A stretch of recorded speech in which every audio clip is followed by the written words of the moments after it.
지난 2주 전에 데살로니가전서 1장을 개론적인 부분을 말씀을 드렸고 그리고 1장 1절부터 몇 구절을 하다가 제가 준비했던 범위까지는 다 못 끝마쳤기 때문에 오늘은 지난주에 2주 전에 말씀드렸던 일부분을 복습을 하고 그리고 오늘 1장 이제 3절부터 10절까지 말씀을 살펴보기를 원합니다.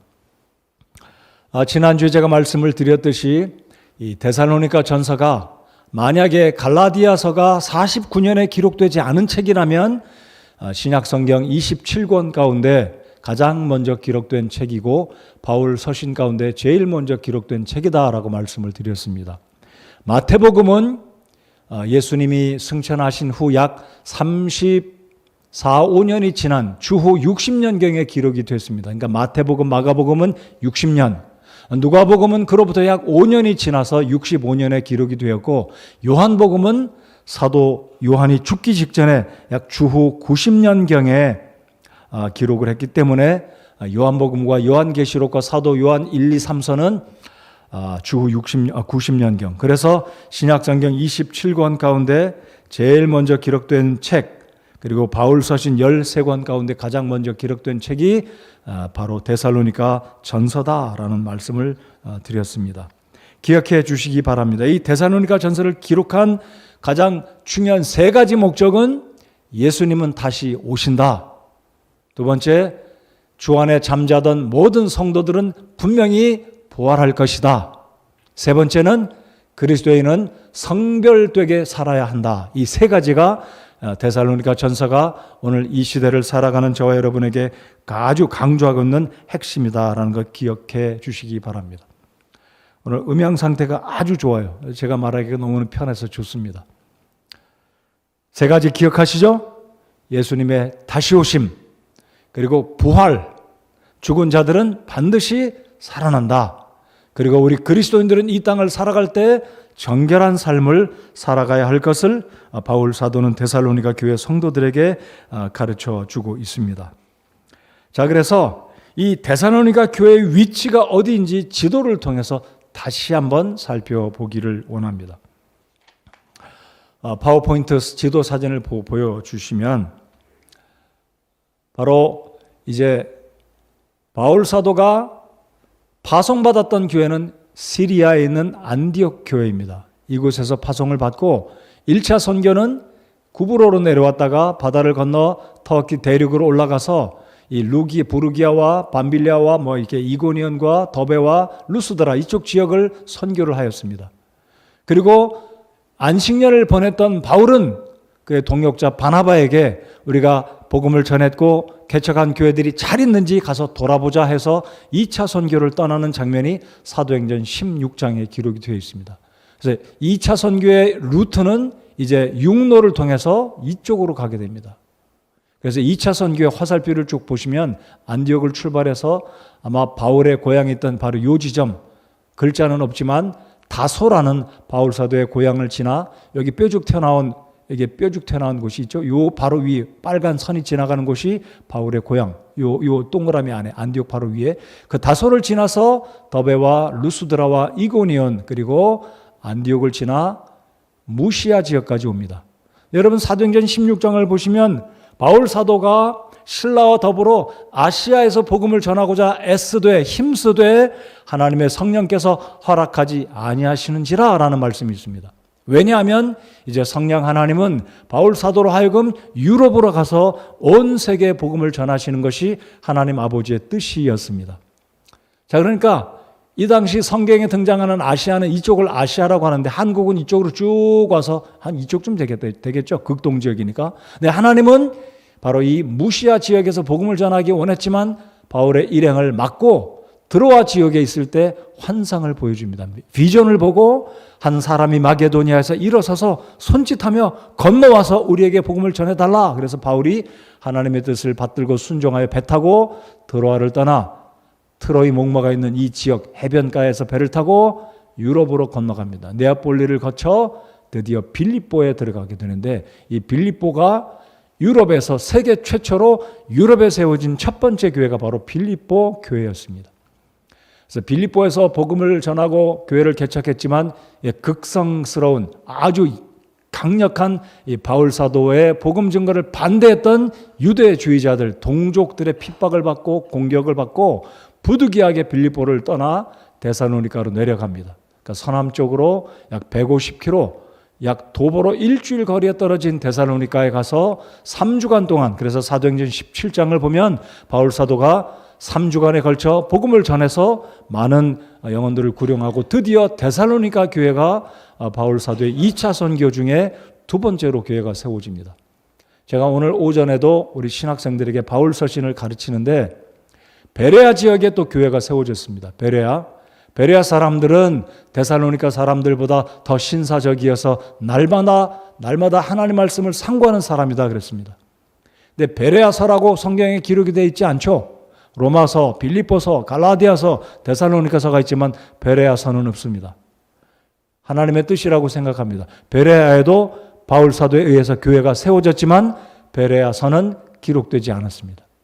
그래서 바울은 데살로니가에서 복음을 전하다 이 빌립보 지역에서 이 열렬한 유대주의자들이 추격해서 바울을 쫓아와서 또 바울을 괴롭게 하고 공격을 하자 바울은 부득이하게 황급히 데살로니가를 떠나 베레아를 지나 베레아에서 사역을 하다가 아덴에 이르러서 아덴에서는 복음을 전했지만 구령한 사람이 없어요. 왜냐하면 아덴 사람들과 논쟁을 했기 때문에 바울이 최선을 다해서 복음을 전했지만 이 헬라 사람들 철학을 추구했고 지식을 추구했던 아덴의 온갖 우상, 신전들이 가득한 그곳에 심지어 알지 못하는 신들에게 라는 제단도 볼 정도로 우상 숭배가 가득했던 아덴에서는 교회를 세우지 못하고 결국 바울이 아덴에서 어디로 갑니까?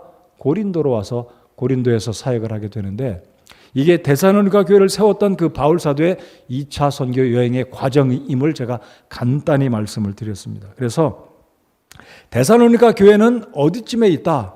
그리스의 북부 지역. 오늘날 여러분이 그리스를 여행하시면 데살로니키라고 부르는 지역이 있습니다. 데살로니키. 바로 이게 데살로니카 전서. 그래서 우리가 데살로니가 교회를 따라서 바울이 서신을 보내서 첫 번째 편지, 두 번째 편지가 바로 데살로니가 전서가 된 것입니다. 자, 그래서 이 데살로니가 전서 1장부터 3장까지는요. 바울이 데살로니가 교회를 생각하면 얼마나 고맙고 감사하고 이 데살로니가 교회 성도들만 생각하면 보고 싶은 게 바로 이 목회자 데살로니가 교회를 개척했던 바울 사도의 마음이었습니다. 그래서 1장부터 3장까지는 바울이 그들을 향한 보고 싶은 마음, 감사한 마음, 그들을 칭찬하는 것이 3장까지이고요. 그리고 4장, 5장, 그리고 마지막 데살로니가 전서 5장 끝까지는 이제 바울이 이들을 향한 권면, 교리적인 부분에 있어서 예수님의 재림, 그리고 죽은 자들은 살아난다라는 실제적인 가르침을 이제 5장에서 4장에서 말씀을 전하고 있습니다. 자, 그래서 이 정도로 여러분이 이 데살로니가 전서가 기록된 배경, 어떻게 바울이 교회를 개척했는지 살펴보았고요. 잠깐 저희들 사도행전 17장으로 돌아가 보겠습니다. 사도행전 17장 보시면 지난 2주 전에 저희들이 1절을 읽었습니다. 1절에 보시면 이제 그들이 암피폴리스와 아폴로니아를 지나 데살로니가에 이르렀는데 거기에 유대인들의 회당이 있었으므로 바울이 자기 관례대로 그들에게로 들어가 새 안식일에 성경 기록들을 인용하여 그들과 토론하며, 여기에 집중해 볼 것은 관례대로라는 말입니다. 자, 바울은 관례대로 복음을 전하다, 이 말은 루틴한 일이었습니다. 정기적으로, 습관적으로 아주 그의 일상 가운데 빼놓지 않고 했던 주된 그의 일이 바로 관례적인 일, 복음 전하는 일이었습니다. 저와 신학생들, 사역자들은 밥 먹고 하는 일이 복음 전하는 일이고, 말씀 연구하고 가르치는 일이고, 구령하는 일입니다. 신방하는 일입니다. 어떻게 하면 성도들에게 하나님 말씀을 잘 먹일까 연구하는 일에 몰두하는 게 저희들의 관례이고 저희들의 일입니다. 근데 이 말씀을 통해 이 시간 우리가 함께 도전받아야 될 것은, 나의 관례적인 일은 직장에 출근해서 업무를 보는 일이고, 주부들은 가정에서 가사일이 우리의 관례이고 우리의 주된 일일 수 있지만 우리가 빼놓지 말고 우리가 기억해야 될 것은 내가 가장 중요하게 생각하는 일은 집에 가사 일일 수 있겠고 어머니의 일, 아버지의 일, 회사에서 사장의 일, 과장의 일, 자신의 사업의 일이기도 하겠지만은요, 우리 모든 그리스도인들이 잊지 말아야 될 것은 복음을 증거하는 일. 오늘 새벽에 우리 이정호 형제가 말씀을 전할 때 참 복이 되었습니다. 내가 우리 신학생들에게 말씀을 전하는 기회를 주기를 잘했다라는 생각이 제게 들었고 저에게도 참 복이 되었습니다. 여러분 오늘 새벽에 우리 신학생이 전한 말씀 어제도 그랬고 내일 아침엔 김기영 형제가 그리고 모레 아침에는 이유진 형제가 말씀을 전할 텐데 기대가 됩니다. 아침에 복이 되셨습니까? 자, 그래서 우리 그리스도인들이 해야 되는 일은 복음을 전해서 영혼들을 구령하는 일이 우리에게 중요한 관례와 같은 개념으로 우리 생각 속에 자리 잡고 있어야 된다는 것입니다. 그래서 바울은 이 일을 관례대로라고 이야기하고 있다는 거죠. 한 가지 우리가 이 17장을 통해서 도전받아야 될 말씀은 6절에 있습니다. 6절을 다 같이 읽어보겠습니다. 시작. 그들을 발견하지 못하며 야손과 어떤 형제들을 끌고 도시의 치리자들에게 가서 외치되 세상을 뒤집어 엎은 이 사람들이 여기에도 이르렀는데, 이 못된 유대인들은요 바울과 디모데와 실라를 가리켜서 세상을 뒤집어 엎는 자다 그랬습니다. 다른 개역성경의 번역본을 빌어서 말씀드리면 연병에 걸린 못된 병을 퍼뜨리는 자들이 우리 도시에도 이르렀다라고 이야기하고 악한 말로 바울과 실라와 디모데를 흠잡고 공격하는 거예요.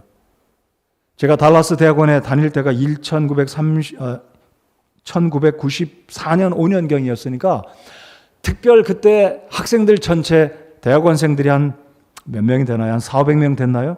근데 그때 특별한 한 주간에 특별 집회가 있었는데 그때 주제가 뭐냐면 Turn the world upside down이었습니다. 저게 굉장히 신선한 주제였습니다. 세상을 뒤엎어 버린 자들. 여러분 여기 흠정역 17장 6절에는 세상을 뒤집어 엎은 이 사람들이다 그랬잖아요. 근데 이 말은 바울을 가리켜서 디모데와 실라를 가리켜서 흠잡으려고 온통 세상을 소동시키는 자들이다 라고 이야기한 것입니다. 그러니까 개역성경은 세상을 혼란케 하는 자들, 소동케 하는 자들이다 이 말이죠. 근데 이 표현은 굉장한 파워풀한 말입니다. 그럼 바울은 가는 곳마다 세상이 뒤집어졌어요. Turn the world upside down. 무슨 뜻인지 이해가 가시죠? 그러니까 바울이 가면 영혼들이 구원받고 구원받는 거예요. 여러분 미국의 제일 큰 침례교회, 지난 주일날도 우리 선교사님이 랭캐스터 교회를 언급하셨지만 시카고의 세계적으로 가장 큰 교회가 시카고의 제일 침례 교회라고 있었는데요. 그 교회가 어떻게 생겨졌냐면 주변의 술집들을 그냥 수많은 술집들 그냥 아주 안 좋은 그 거리들에 이 제일 침례교회 성도들이 가서 복음을 전해가지고 마을들이 바뀌고 술집을 사가지고 예배당 부지를 위해서 사가지고 큰 예배당, 어제도 언급하셨잖아요. 주일 언급하셨잖아요. 10,000명이 들어가는 예배당 생각해 보십시오. 10,000명이 앉아서 예배한다면 강대상에서 끝에는 보이지도 않을 거예요. 그 예배당이 어떤 예배당이 됐냐면 술집을 사가지고 다 헐고 예배당을 지은 곳이 바로 시카고에 있는 하몬드 제일 침례교회입니다. 세상이 뒤집어진 거죠. 저는 우리 사역자들이, 우리 신학생들이 앞으로 바울과 같이 복음의 능력을 힘입고 성령의 능력을 힘입고 세상을 뒤엎는 사람들이 되기를 바랍니다. 여러분 우리가 코로나19로 인해서 참 우리가 어려웠었습니다.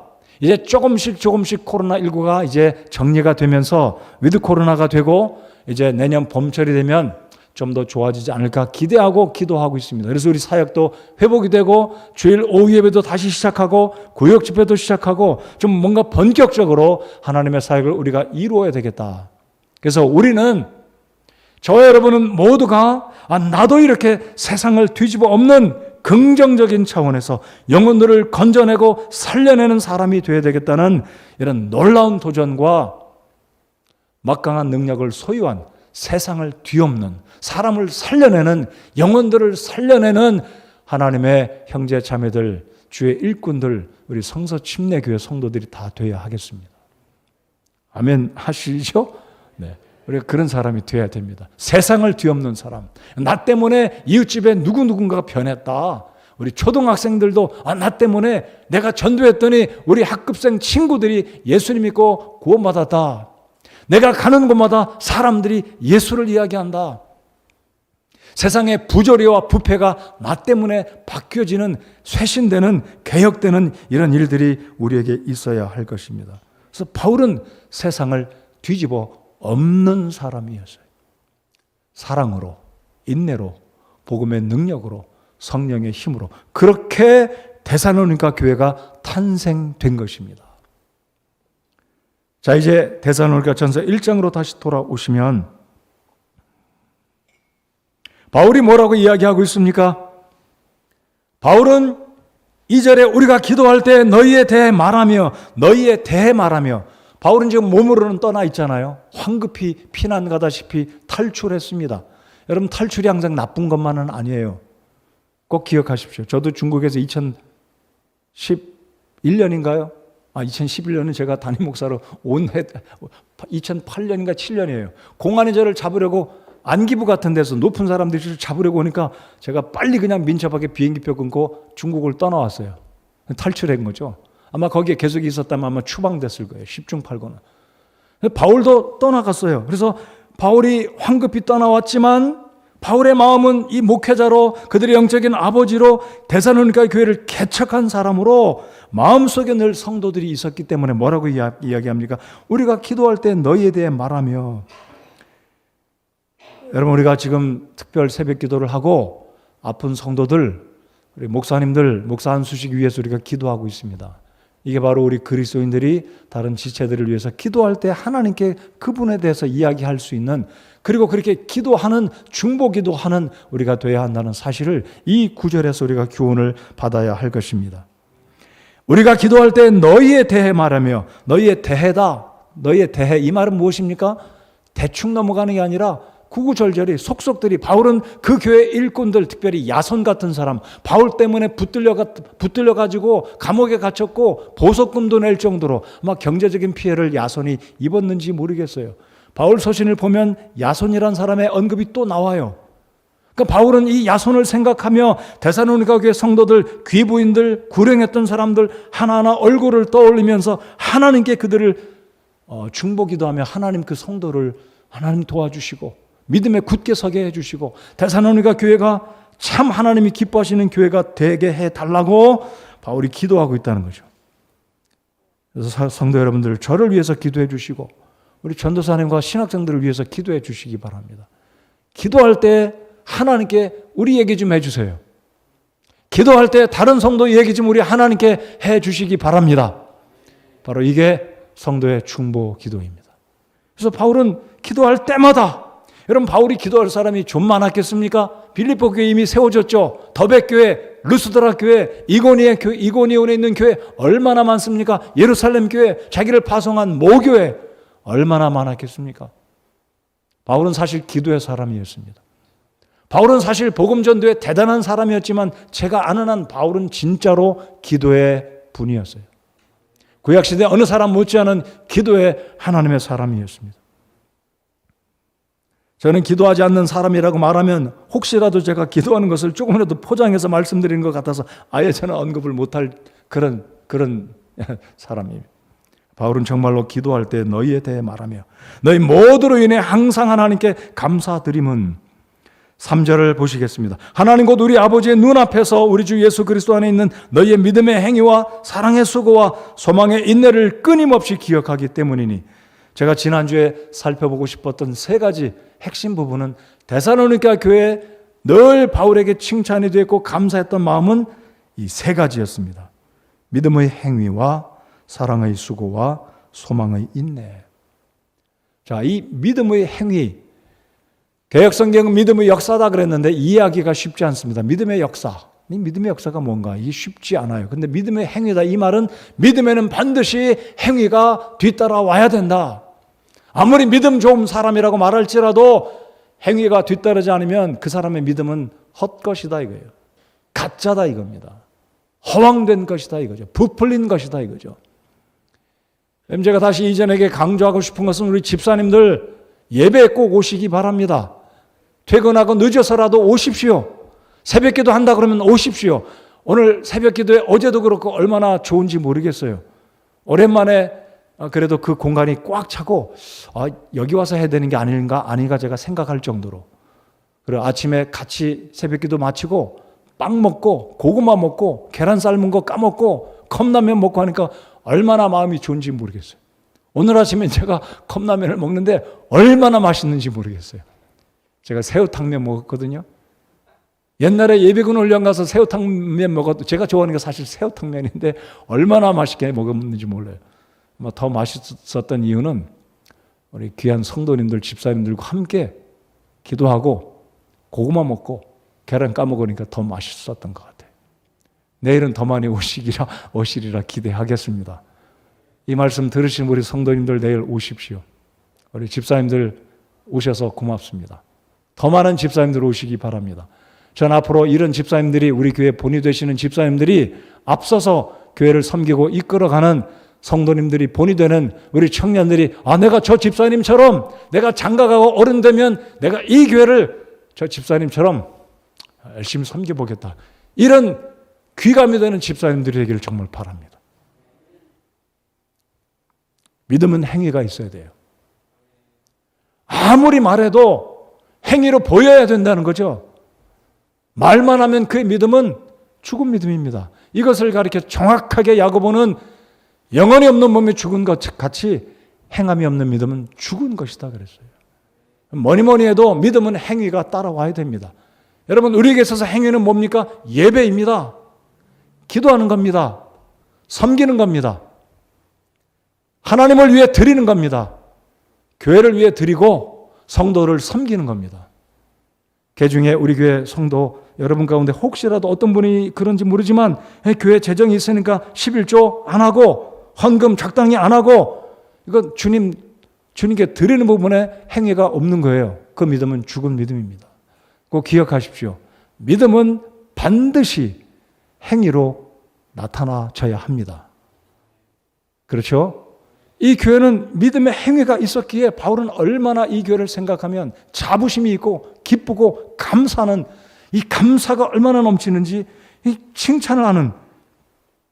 제가 지도에 아까 보여드렸지만 아가야는 제가 설명을 안 드렸는데 아가야는 저 아래쪽에 고린도 지역, 고린도가 속한 남쪽 지역, 아가야 도죠. 그러니까 아가야 도, 마게도니아 도, 그 속에 수도였던 빌립보, 그리고 남쪽은 아가야의 굉장히 중요한 항구 도시 고린도. 그래서 이 데살로니가 교회는 아가야까지 몇 절인가요? 7절. 그러므로 너희는 마게도니아와 아가야에서 믿는 모든 자들에게 본이 되었느니라 그랬습니다. 우리 집사 여러분들, 우리 성도 여러분들, 우리 사역자 여러분들, 우리 집사님들 정말 본이 되어주시는 우리 성도 여러분들, 우리 사역자 여러분들 저를 포함해서 믿음의 행위가 있어야 된다는 것을 꼭 기억하시기 바랍니다. 그래서 믿음은 행위가 수반이 되어야 된다. 자, 그러면 사랑의 수고. 오늘 아침에도 이종호 형제가 그런 것 같아요. 그렇게 말했던 거 기억합니다. 사랑에는 수고가 반드시 뒤따라와야 된다. 수고가 없는 사랑은 진짜 사랑의 가치가 얼마큼 되는지는 모르겠지만은요, 진짜 사랑은 수고가 뒤따릅니다. 우리 어머니들이 얼마나 수고 많으세요? 우리 아버지들이 자녀들을 위해서 얼마나 수고 많으십니까? 우리 아내들이 남편을 위해 얼마나 수고를 많이 하십니까? 그래서 사랑에는 반드시 수고가 뒤따라온 겁니다. 그래서 데살로니가 교회는 서로 사랑했고 하나님을 사랑했고 복음을 증거하는 그 일을 위해서 이들이 사랑의 수고가 반드시 수반된 놀라운 모습이 바로 이 데살로니가 교회 성도들의 모습이었습니다. 여러분 교회 사랑하십니까? 그럼 수고가 뒤따라와야 됩니다. 우리 지체들 서로 사랑하신다면 수고해야 되죠. 수고해야 됩니다. 사랑의 수고, 다양한 모습으로 나타날 수 있겠죠. 선물을 사서 보내준다든지, 맛있는 식사를 만들어서 함께 나눈다든지 감사를 표현하는 그 어떤 수고, 몸으로 수고, 시간으로 수고. 제가 이번에 친교회를 하는데 우리 청년부의 몇몇 자매들이 가서 이번에 코로나19 때문에 참여하는 목사님들의 자녀들을 이 공간에 어떤 제한이 있다 보니까 이 자녀들을 돌봐주지 않으면 이 친교회 참석하는 목사님들 부부가 곤란할 것 같다는 얘기를 들었던 우리 청년부 자매들이 가서 아기를 돌보는 일에 헌신하겠다는 말을 듣고 제가 얼마나 고마운 마음을 마음속에 품게 된지 몰라요. 참 우리 자매들이 참 고맙다. 참 예쁘다. 사랑의 수고가 뒤따라야 합니다. 그게 교회를 사랑하는 거고 그게 하나님의 사람들을 사랑하는 수고가 있어야 됩니다. 여러분 교회 사랑하십니까? 성도 사랑하십니까? 여러분의 아내, 여러분의 남편, 여러분의 자녀, 여러분의 부모 사랑하시면 수고해야 됩니다. 바로 데살로니가 교회는 이런 사랑의 수고가 있는 교회였습니다. 자, 세 번째로 이들은 믿음의 행위와 사랑의 수고가 있는 것뿐만이 아니라 소망의 인내가 있었습니다.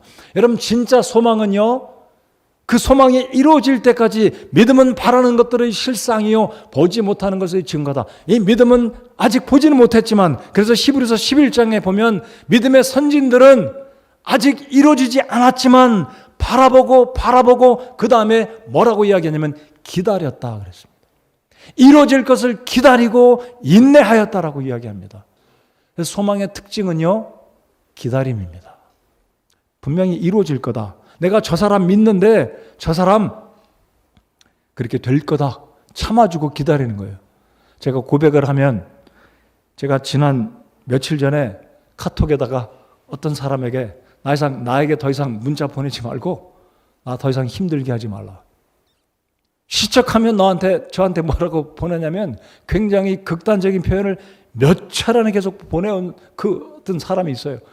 제가 그래서 너무 힘들어요. 이제 그렇게 말하려면 보내지 말라고 아예 말했어요. 그랬더니 문자가 또 오기를 죄송합니다.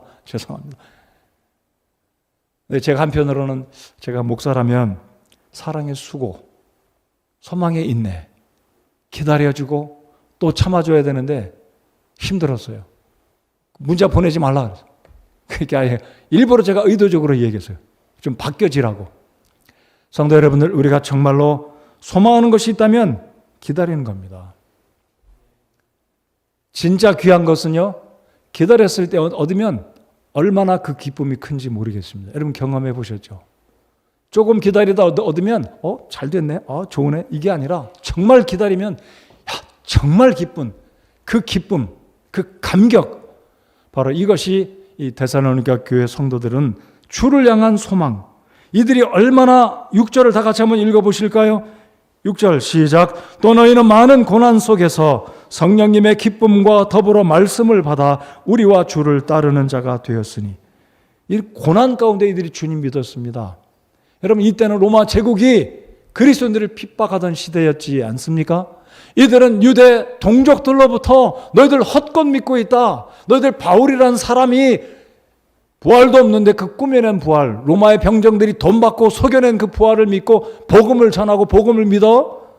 너희들 어리석은 사람들이라고 손가락질 당하고 공격을 당하고 육신적인 어떤 린치를 가했는지 모르겠습니다. 매를 맞았는지도 모르겠습니다.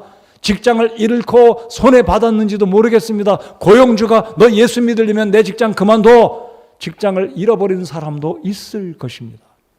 그런데 이들은 고난 가운데서도 포기하지 않고 주를 향한 사랑의 수고가 계속됐었고 예수님이 다시 오신다는 확신을 가지고 인내하며 그분을 바라보고 기다렸다는 것이죠. 바로 그래서 10절의 마지막 1장 끝부분에 그분께서 죽은 자들로부터 살리신 그분의 아들께서 하늘로부터 오실 것을 기다리는지 보여주나니 이분은 곧 다가올 진노로부터 우리를 건져내신 예수님이시니라. 사랑하는 성도 여러분들, 코로나19가 이제 조금씩 완화되어지고 있어서 아마 사업하시는 분들, 생업하시는 분들은 조금씩 아마 피부로 느끼실지 모르겠습니다. 숨통이 좀 트이실지 모르겠습니다. 빨리 그게 좀 회복되기를 바랍니다. 계속 기도하시기 바랍니다. 생업에 종사하신 우리 성도 여러분들 그 생업과 직장과 일터에 새로운 변화가 있어서 회복이 되도록. 자, 아무튼 소망은 인내 열매로 우리가 나타나줘야 된다는 사실입니다. 그래서 우리 교회 성도 여러분들 또 저와 여러분의 모든 삶 가운데 이 믿음의 행위와 사랑의 수고와 소망의 인내. 그래서 이게 굉장히 신기하다. 우리 하나님은 고린도전서 13장에 믿음과 소망과 사랑 이 세 가지는 어떻다고요? 항상 어떻게 하라고요? 있을 것인데. 우리 하나님은 제 개인적인 생각입니다만은요, 삼위일체의 하나님인데 사람도 영과 혼과 몸으로 만드셨고 기체와 액체와 고체 만드셨고 과거와 현재와 미래가 있고 세 가지로 구성된 게 굉장히 많아요. 우리 믿음의 생활에, 우리 신앙생활의 절대적인 3요소, 믿음과 사랑과 소망은 불가분의 관계다라는 것을 묵상해 봅니다. 그럼 믿음이 있으면 사랑이 나타나지게 되어 있고 믿음이 있고 사랑이 있으면 소망이 있는데 이것은 서로 연관된 것이 아닌가라고 저는 자주 제가 언급을 드렸습니다. 성부, 성자, 성령 하나님이 서로 하모니를 이루고 조화를 이루시고 천지를 창조하셨고 세계 구속의 역사를 이루셨고 지금도 함께 일하시는 성부, 성자, 성령 하나님인 것처럼 우리 믿음의 삶의 절대적인 세 가지 3요소, 믿음과 소망과 사랑, 이 세 가지. 나는 믿음의 행위가 있는가? 사랑의 수고가 내게 있는가? 소망의 인내가 있는가? 이 저녁에 다시 한번 우리 자신들을 살펴보는 우리가 되기를 바랍니다. 자, 그래서 이 바울은 이 균형 잡힌 데살로니가 교회 성도들을 향해서 감사했습니다. 그들을 칭찬했습니다. 그래서 오늘 이 저녁에 저와 여러분들 모두가 내게는 정말 믿음의 행위가 있는가? 내가 과연 사역자로 부름받았다면, 내가 신학생으로, 집사로, 주일학교 교사로, 내가 오랫동안 교회를 섬기는 참 믿음의 어떤 사람에게 선배 성도로서 내게 과연 믿음의 행위가 있다면 그것이 무엇인가 내가 객관적으로 나 자신을 평가해 보는 우리 자신이 되어야 하겠습니다. 내게 과연 믿음의 행위가 무엇인가? 내가 성서침례교 집사로 세움을 입었는데 과연 내가 후배 집사들에게, 연세든 선배님들에게, 후배들에게, 저 어린이들에게 내가 집사로 믿음의 행위가 과연 무엇인지 냉철하게 말로만이 아니라 우리 자신들을 돌아봐야 한다는 것입니다. 사랑의 수고는 어떠한가? 내게 소망의 인내는 있는가? 내가 무엇을 두고 지금 기도하고 있는데 제가 방금 말씀드렸듯이 어떤 사람에 대해서 참지 못하고 소망의 인내, 사랑의 수고를 견디지 못하고 문자 그만 보내라 라고 말하는 이 몰인정한 못된 저를 용서해 주시기 바라면서,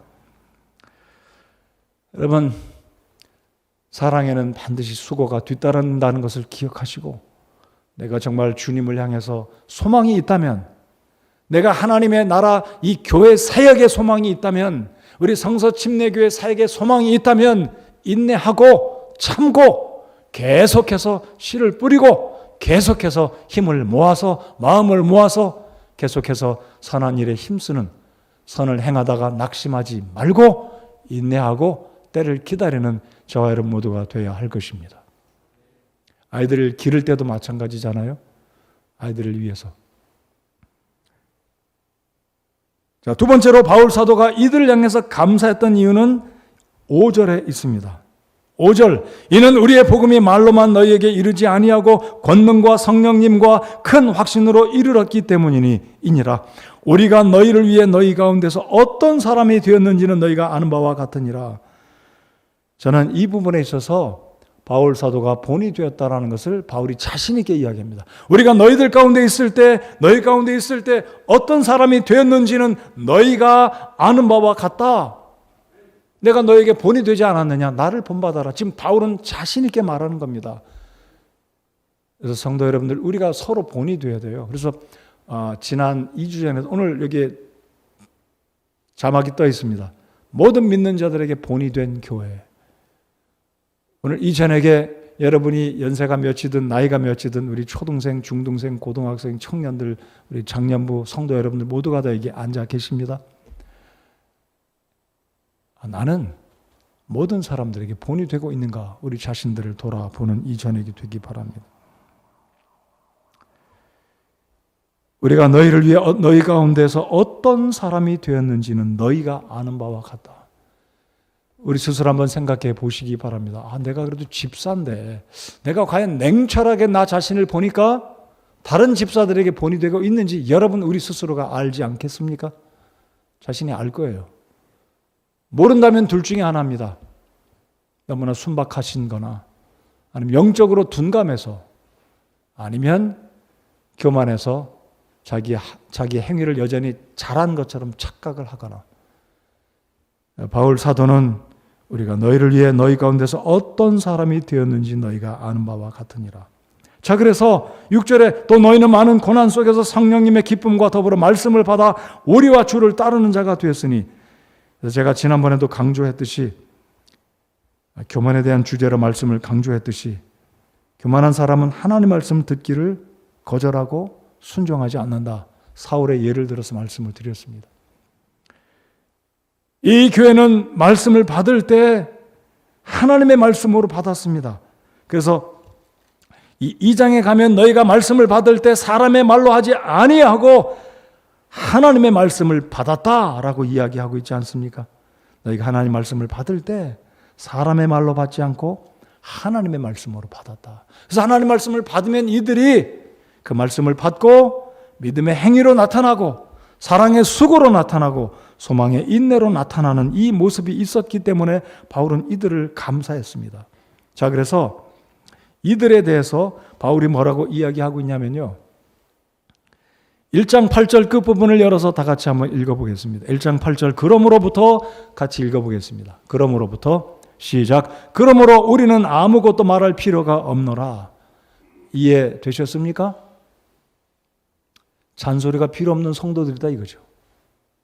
데살로니가 교회는 말할 필요가 없는 교회예요. 100점짜리 교회라는 거죠. 잔소리가 필요 없는 교회. 여러분, 우리가 자녀를 키우다 보면 잔소리 얼마나 많아요. 어떤 데는 포기하죠. 그냥 포기합니다. 이제 알아서 하겠지. 하도 지치니까. 여러분, 데살로니가 교회는 잔소리가 필요 없는 교회예요.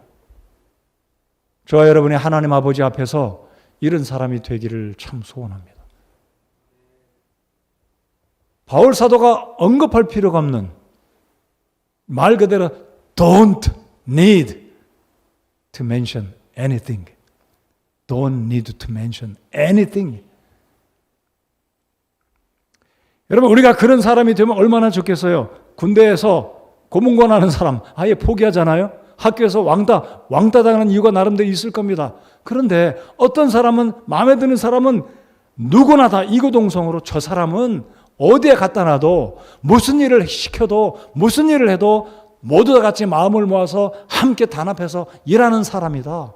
저 사람은 선배나 후배나 누구에게나 사람과 관계를 잘하는 사람이다. 어떤 음식도 탓하지 않고 짜증내지 않고 그냥 맛있게 먹는 사람이다. 이런 사람, 바로 이런 사람들이 전형적인 데살로니가 교회 사람들이었다는 겁니다. 제가 오늘 설교 오늘도 다 못 마칠 것 같아요. 아직도 3장이나 남았어요.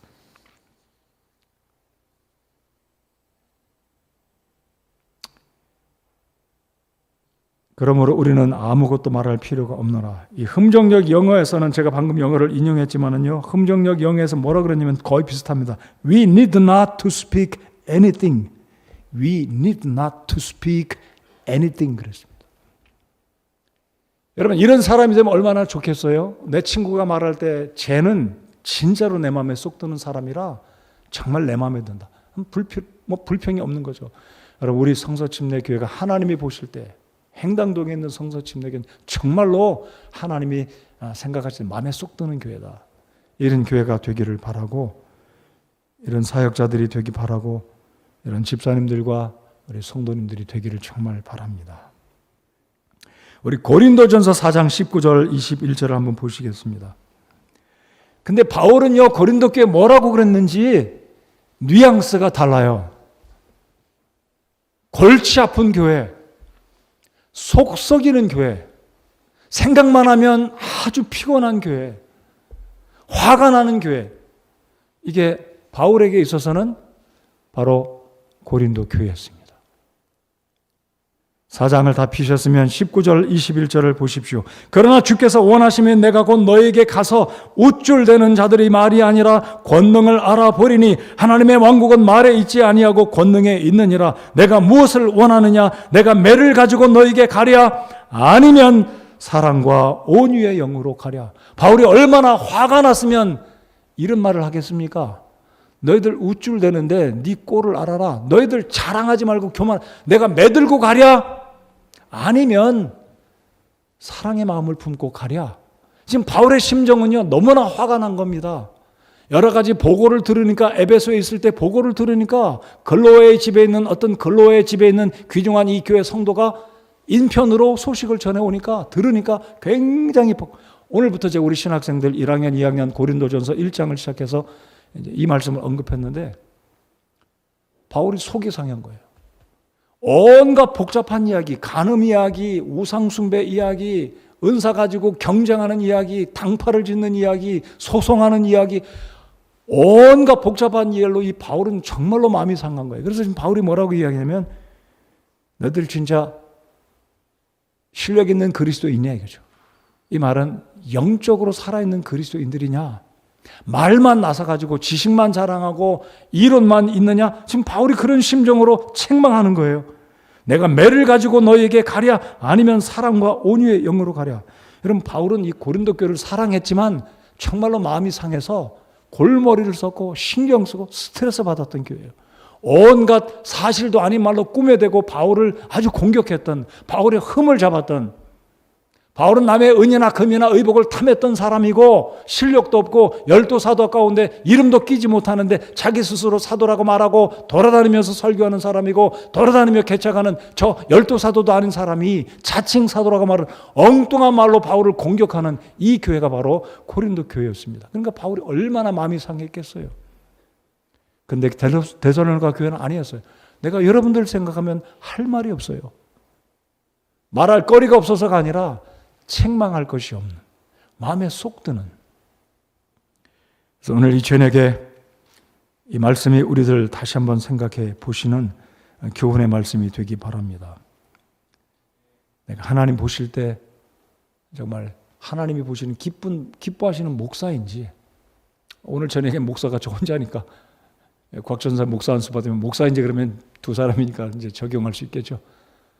우리 신학생들, 사역자 여러분들, 우리 집사님 여러분들, 하나님이 아무개 성도, 아무개 집사하면 언급할 필요가 없는 그런 성도들, 그런 교회가 되기를 참 소원합니다. 제가 오늘 이 부분만 이야기하고 마치겠습니다.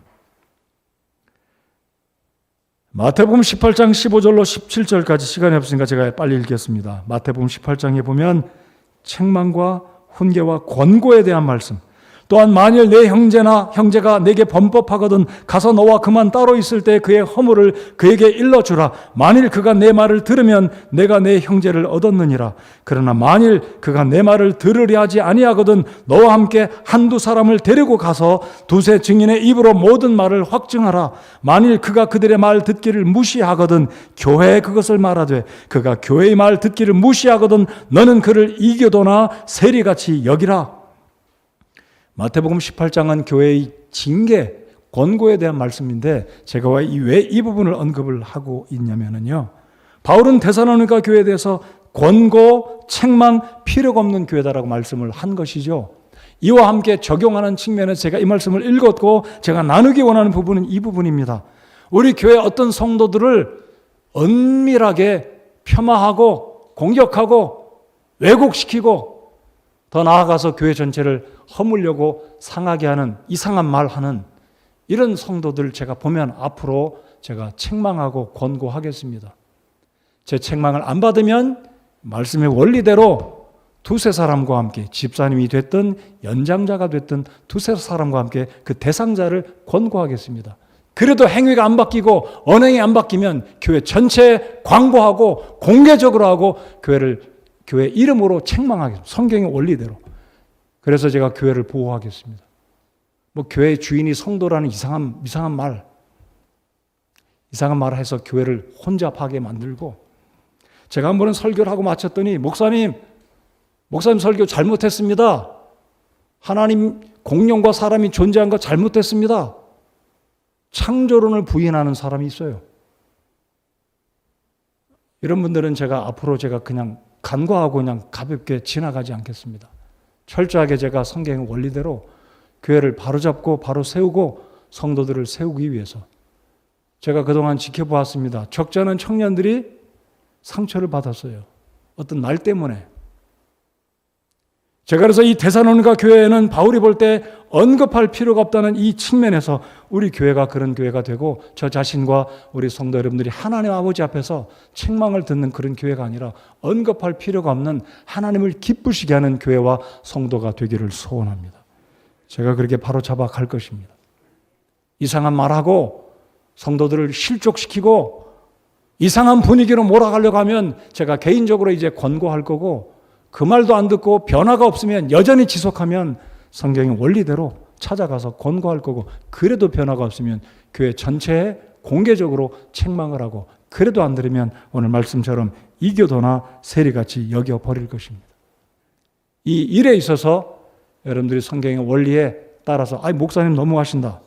목사님 정이 있어야지, 사랑이 있어야지, 품어줘야지. 이미 한 번, 두 번 권고한 게 사랑입니다.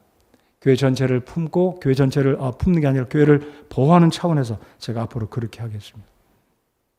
세 번째, 이 데살로니가 교회를 칭찬하는 것은 이제 2장 13절을 한번 보시겠습니다. 자, 살전 2장 13절을 보시겠습니다. 2장 13절 다 같이 읽겠습니다. 시작. 이런 까닭에 우리가 또한 하나님께 끊임없이 감사를 드림은 너희가 우리에게서 들은 하나님의 말씀을 받을 때에 그것을 사람들의 말로 받지 아니하고 하나님의 말씀으로 받았기 때문이니 진실로 그러하도다.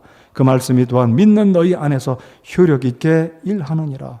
바로 데살로니가 교회 성도들은 하나님 말씀을 받을 때 하나님 말씀으로 받았습니다. 이렇게 할 때 우리 성도들, 우리 자신들의 믿음이 성장해서 하나님이 기뻐하시는 교회가 되리라고 믿습니다. 시간이 좀 지났지만 우리 교회가 본이 되는 교회가 되기 바랍니다. 우리 성도 여러분들이 이 시대에 참 복이 되는 교회가 되기를 바랍니다. 제가 방금 전에도 말씀을 드렸듯이 오랜만에 우리 특별 새벽 기도를 하니까 얼마나 좋은지 모르겠습니다. 평상시 안 오시던 집사님들도 오셔서 참 좋았습니다. 집사님 한 분 한 분 제가 악수하고 교제를 나누지 못했지만 출근해야 되기 때문에 빨리 왔다 가시는 집사님들 계셨지만 얼마나 제 마음속에 집사님 오셔서 함께 기도해 주셔서 감사한 마음이 있는지 모르겠습니다. 앞으로 코로나19가 정리가 되고 우리 모든 예배가 회복되고 우리 교회가 정상적으로 이전보다 더 열심히 모이기를 기대하며 그렇게 되기를 힘써 주시고 그렇게 다시 한번 힘내서 열심을 내서 열정을 품고 주님을 섬기는 우리 성서 침례교회 우리 집사님들과 성도님들 모두가 되시기를 바랍니다. 기도하겠습니다.